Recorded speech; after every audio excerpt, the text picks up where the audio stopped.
This is Pet Life Radio. Let's talk pets.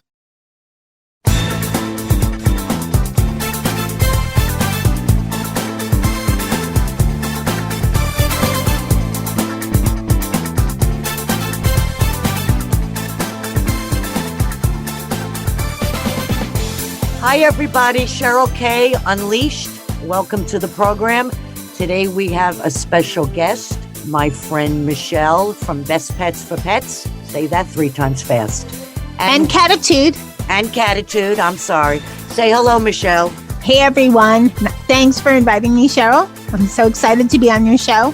Wonderful. And we thought we would go over some different products that we've come across, especially with spring. People are going to be out. We'll be right back after our sponsor. Pets are part of the family.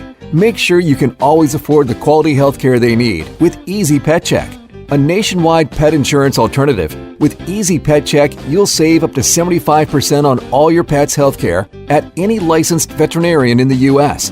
Easy Pet Check accepts all dogs and cats regardless of pre-existing conditions. Visit EasyPetCheck.com. That's the letters EasyPetCheck.com. Taking care of your pet can be easy with Easy Pet Check. Let's Talk Pets on PetLifeRadio.com.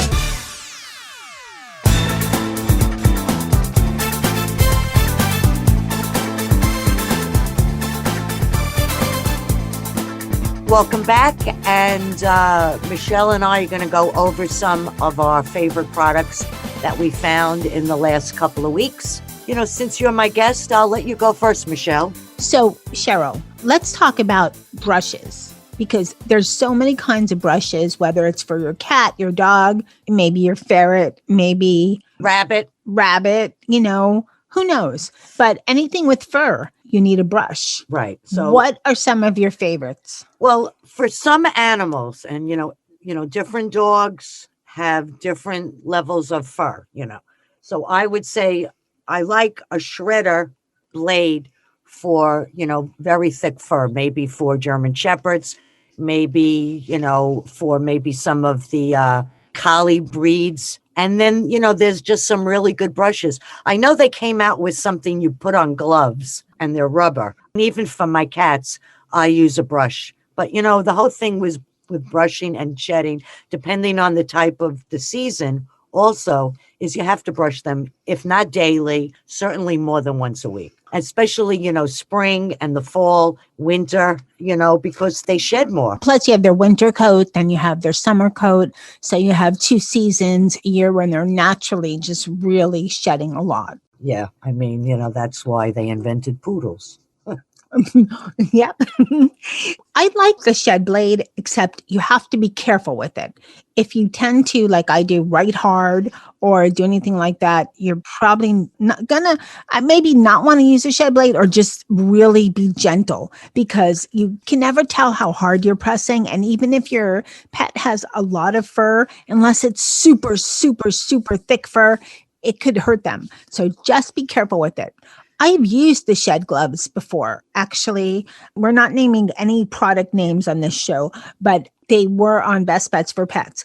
And I found them to be fabulous, because especially with the cats, because while you're holding the cat, you're just petting them, right, all the hair comes off. And it's great for cats because cats tend to get a little bit more nervous around any kind of brush. And so with the gloves on, you're basically just petting them. It's like your hands. They don't feel, right, you know, the bristles or a blade or anything but they're like that. They're rubber also. So it would be much better for, you know, maybe a small dog and certainly a cat. But I had some kind of shredder. It wasn't a blade though, but it did get underneath. You know, it's almost like a 2-step. You shred and then you use a brush to collect it. And I think that some groomers, I don't know specifically, but I've read that some groomers use certain shampoos that help in reducing shedding. I've heard that too, that there are some great shampoos on the market that do reduce shedding. Personally, I haven't experienced any of the shampoos that totally eliminate shedding. And right now, since my major fur babe, who was always shedding. He has passed. And so my dog now, he's having these. He doesn't really shed. And then there's cats, which you don't bathe. Well, not mine anyways. Well, I bathe mine. So I haven't really used any of the non-shedding shampoo lately, but I've heard great things about them. But also, when animals get older, their fur changes. So they could even shed more when they get older. And it really depends. I guess it just, every animal is different, just like every person is different. But I think you should brush your animals if you can, certainly weekly, if not daily or every other day, whether you're looking to. It has nothing to do with shedding. It's just a good part of grooming. Like you wouldn't walk around and not brush your hair. The other thing besides just, we're talking about shedding mostly with the brushes, but what it also does is it stimulates the oil glands in your pet's hair follicles. It also helps from their skin. Helps the skin. Yep. And also from any matting and knots, which, if you have a long-haired cat and you're not on top of it, the matting and the knots can be a problem because they're much harder to cut out. And sometimes it's just over time because it's so close to the it happens close to the skin many times. So I know, but I was a pro at it. With Daniel Boone, I would definitely cut it out. And then you could brush it, but it just gets to be too much, so I brush, I only have Cheyenne now, but I brush her daily, but her fur is changing because she's getting older. Okay, let's talk about another product. Since we've kind of talked a little bit of cats, let's talk about catnip. I really like this kind. I met them at a trade show a couple years ago, but it's just fun. It's Meowawana. How fun is that? It's a fun name. Yeah, it's definitely fun. I couldn't even imagine how you would spell it. Well, Meowweed. Yeah, Meowawana. And it actually, I know we weren't going to talk about brands, but I'm making an exception for this one because, hey, I am. And it comes in glass jars. It actually looks like buds of marijuana, but of course it's not. I think it's all organic. And well, that's it's what catnip is. Yeah, it's a party for your cat. So there you go. What is your thought on catnip? Oh, daily I would give it to them. It's very good for their digestion also. I've heard a lot of good things about it. And it's also, besides just for them to play with it, it's also good to get them used to, as a training tool, to get them used to using a scratching post. If you, get a new cat tree, to get them to try out the cat tree. So it's good for things like that, for training. And it's good to keep it in glass because if I tell you that I have catnip in a glass jar that must be 40 years old and it's still as potent now as it was then. It's just not the new stuff, just like the real stuff is different.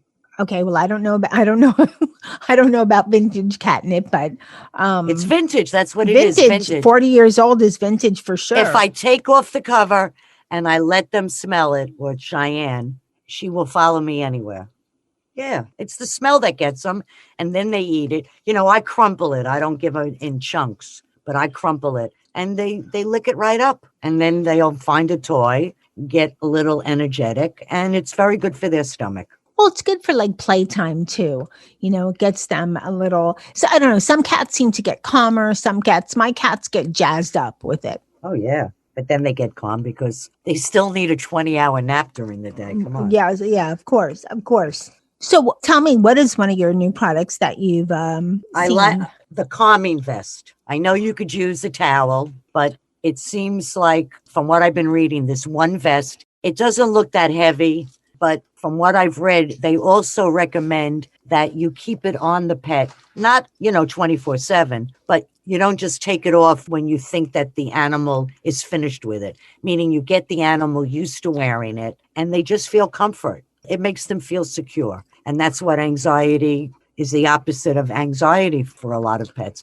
Some animals, you walk by the house, they bark, or, you ring the doorbell, they bark, and they don't stop. That's anxious. That's Nikki. Right. The thing about the calming vest, and there's a few other kinds of products that are similar. And the premise is that when the pet is held secure, it brings up that natural feeling it evokes calmness. So for whether it's thunderstorms or fireworks or loud banging noises, or, if you're having a remodeling done in your home, or anything that provokes anxiety in your pet, that's when Oh, definitely the for calming the best. fireworks. I mean, I have a friend, she would have to take her dog into the basement and put music on. Music also helps, but they feel it. It's loud for us, but for animals, it's a horror. And the last thing is, for me, is lavender shampoo and lavender oil, which also helps in anxiety. Even if, they even have it in sprays, but you could just put oil a little on, the dog or the cat's skin, and it happens to be very good for their skin. And they use lavender oil or lavender shampoo or bath wash for autistic children. Lavender is calming. It also helps you sleep better. Well, on that thought too, there's been a lot with CBD oils because it also has the effect of being relaxing and calming for your pet. Yeah. And the central nervous system. Right. And I think with both, you want to be careful on the dosage, and be careful of where you're getting the product to make sure that I think organic is really the way to go for lavender oil, CBD. Try to go organic. Make sure you know that the company's reputable. If the company's transparent, which means they have a third party analyze the product and the third party gives a list of the ingredients so it is what it's supposed to be. That's even better. But they're both great tools to use to calm your pet. And a calm pet is a loving pet. Well, not only is it a loving pet, but it's a pet that will be loved, because one of the biggest problems with people adopting so much is that they'll adopt a pet and then they'll get the pet home. And let's say they adopted a dog, they get the little dog home, dog's so cute. And then, something happens. There's a noise or something. The dog gets anxious, which, anybody coming into a new place, gets a little bit anxious, right?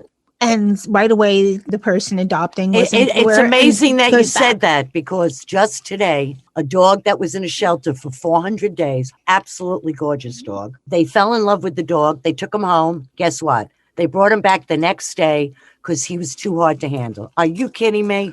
There's a couple things with that. One, the shelter or place that adopted the dog didn't do a good job of explaining what's going to happen. And also, the prospective pet parents did not do a good job in researching and anticipating what would happen. So it's kind of on the fault of both. We'll be right back after our sponsor.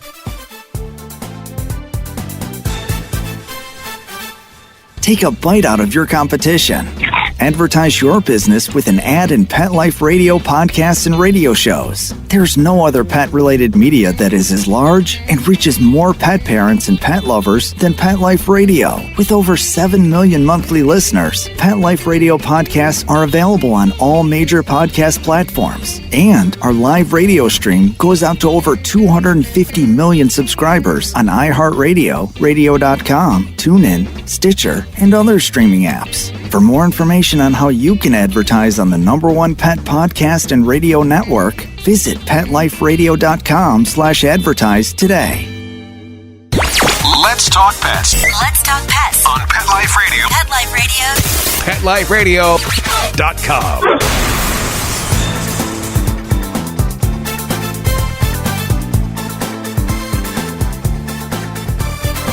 Welcome back, everybody. And we'll continue to talk about some of the products that Michelle and I have picked out that we could critique.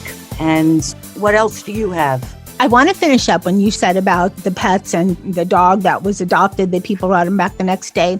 For anyone that is considering adopting or has a friend, a neighbor, family member considering adopting, make sure you know as much as you can about the behavior of the animal. And I'm going to tell you a real quick story that happened with a family member. They adopted a dog, and this dog was from Puerto Rico.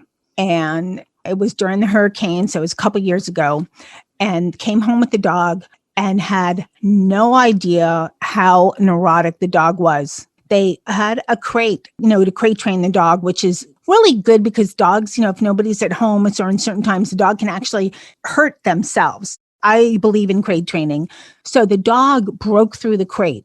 He chewed up wooden blinds. He was banging his head to break the glass. He's probably here's the thing. captive. Well, here's the thing. Then my family member, they said, you know what, let's see what we could do. Let's, try to do, this and that. So they tried a couple things. They had someone stay with him during the day. On the third day, they actually borrowed a crate from me. He chewed through the crate. He was bleeding. He, again, was bashing his head. And it wasn't that the crate was ruined or their blinds were chewed to bits or anything like that. But the fact that this dog is hurting himself and they were not prepared for any of this extreme neurotic behavior. Now, this is a case where the shelter should have prepared them. The shelter should have said, this dog is extremely neurotic. And what they had found out later was the dog had never lived inside. The dog was from the streets of Puerto Rico, never been inside. So in this case, I really, truly blame the shelter, because when you have an extreme case like that, you need to let the people know. They would have needed, like Cesar Millan or someone with, Brandon McMillan, somebody with such, so talented in all kinds of means of behavior, maybe Arden Moore, right, to really know the behavior. So in that case, this is something extreme. But for most of us, just do your homework, find out if when you're considering adopting or if you know someone's considering adopting, what to expect and as much as you can about the behavior of the pet. Because a lot of times people do things, a dog might growl if a child goes to take away his bone, but it's just a noise. That's how they're talking, saying, hey, don't take away my bone. Now that's one thing, a little growl. It's another thing if the dog goes to a lunge and attack your child. You don't want that. Well, I'll tell you, now that you brought that up, because it's been in the papers quite a number of times. It is wonderful I was raised with a dog. They had the dog before me. But parents should not leave a child, a baby, alone with any animal. And instead of taking pictures. Totally agree. Instead of taking pictures that you could put on Facebook and TikTok, spend time. Because a child was just killed for going near a dog's food. That's food aggression. I mean, how do you not know that about your dog? So I just think my way of thinking is whenever I got a pet is, first of all, it takes a long time when you do bring a pet home for them to become the dog that they are. Maybe they're afraid to bark. Maybe they pee in the house. It's because they're scared. And we don't know where. Some of these dogs were abused, so they have to learn to trust. But what I always found with me is when I bring an animal home, I'll stay with them for a little while, and then I'll go outside for 10 minutes and I'll come back and I'll spend some time with them. And I do this over the next few days because what I'm showing them is I'm not leaving them. They could trust me because we don't know a lot about the history of dogs. I don't care what shelter you go to. I've gotten animals and I heard one story. And then the next time I went back and they were asking me how the pet was doing, it was a total other story. So, and that's okay. But you have to make a commitment when you get a pet, unless they, this dog that was wrecking the place or whatever this dog did. I'm not talking about your family. No, but this dog that they adopted, they just were not prepared for this extreme anxiety. And it wasn't that the dog broke blinds or anything like that. The dog was banging its head against the window. The dog was bleeding. They had no idea how to train a dog like this. And they were upset that the shelter did not inform them. This is such an extreme case, but it exists out there. So, on this show, we communicate with a lot of different people. A lot of different people hear us. And this is just something to keep in mind. Most shelters are going to be very upfront. I would say 99%, they're very upfront. They will tell you if this dog has extreme behavior issues, if you have a young child, or if you're not with the dog all day, he's, going to be extremely anxious, blah, blah, blah. And they weren't even told that the dog had never been lived inside. So I think it was neglectful on point of the shelter. But that's extreme. But there's some street dogs that it's the dog's personality. And, and if you're not really a dog person and had a lot of different dogs, that unfortunately, this was so far away, so it didn't really matter. They really should have. There are some shelters that let you come and walk the dog. You come back, you could build up a bond with the dog. So they try to do a good thing. And, it's sad because there's just so many animals that just don't get homes. And unfortunately, they're put down.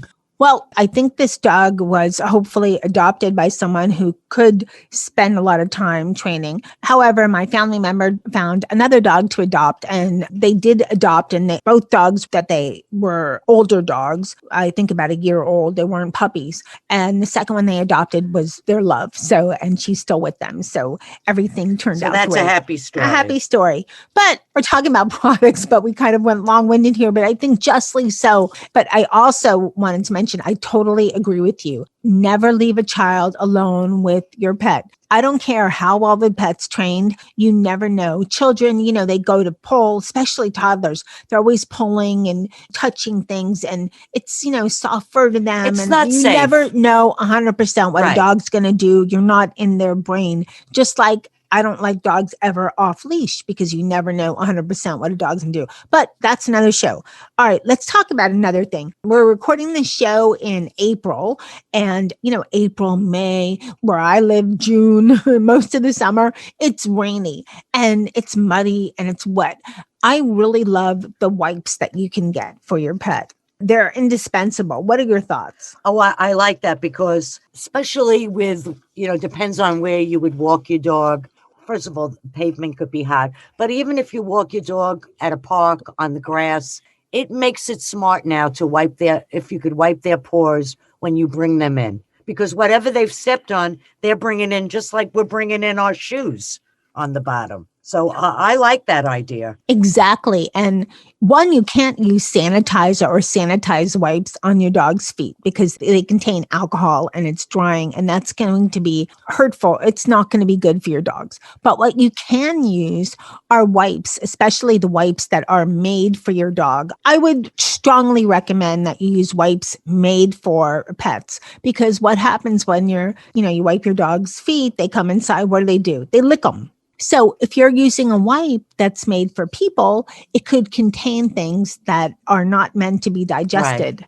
Right. And that's why you need wipes for your dog. Now, some people say, well, I'll use baby wipes, they're for babies, whatever. Yeah, I guess they're okay, but I would still stick with the wipe. They probably have lanolin in them. I mean, most baby type wipes are mostly water. But they do contain other things like preservatives. They just contain other things. So why not be safe and get a wipe that's made for your dog? Because they're going to lick their feet. Right. They always do. Or they're going to jump on your bed or on your white couch and whatever.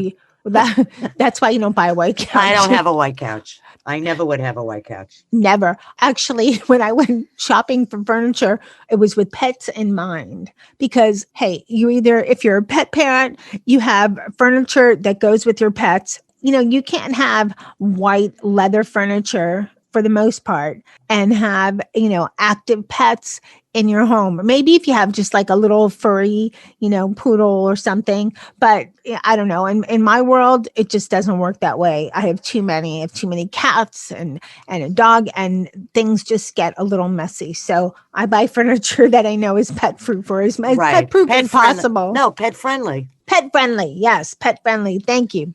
So let's talk about what are some other products, Cheryl, that you're looking at for coming up that are going to be handy, for, I don't know, when all this quarantine business ends. I want to talk about leashes. I don't like those leashes. First of all, I don't know how to use them, but I don't like those leashes that you could go out 40 feet and your animal is in the next county. I can't figure that out. You mean the flexi type leashes? Yeah. See, I do like them.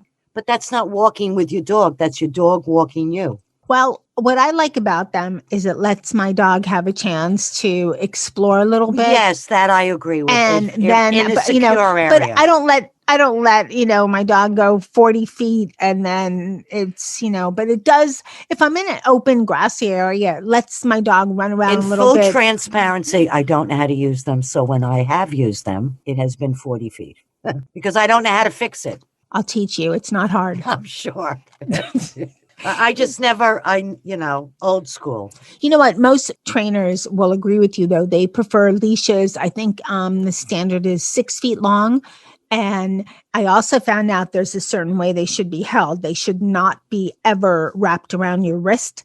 They should be held with your, your palm of your hand and your thumb. Right. Because if your dog yanks really hard, depending on how big your dog is, you can break your wrist. Right. And I see so many people have them wrapped around their wrist. And you mean with the leather? Leash. Right. Yeah. They have it wrapped around their wrist to hold it closer.